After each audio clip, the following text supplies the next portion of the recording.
জিজ্ঞাসা করবেন, আল্লাহ তো আমার হাত দেয় না, আল্লাহ তো আমার পা দেয় না, আল্লাহ কিসের জন্য তৈরি করেছি একবার আল্লাহকে জানবেন।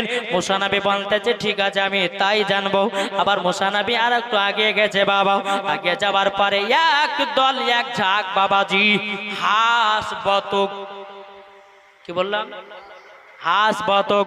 মুসা নবীকে বলছো গো মুসা নবী আপনি তো তুর পাহাড়ে যাচ্ছেন খোদার সঙ্গে কথা বলার জন্য, বলা হাও আপনার হাঁস আর বতক বলতেছে গো মুসা নবী আপনি যখন যাচ্ছেন আল্লাহ পাক আল্লাহ তাআলাও আমাদের এলাকাতে কোনোদিন পানি বর্ষণ হয় না, কিসের জন্য পানি হবে না আর কিসের জন্য পানি বর্ষণ হবে না একটু আল্লাহ পাকের কাছে জানাবেন, কবে আল্লাহ পানি বর্ষণ করবে।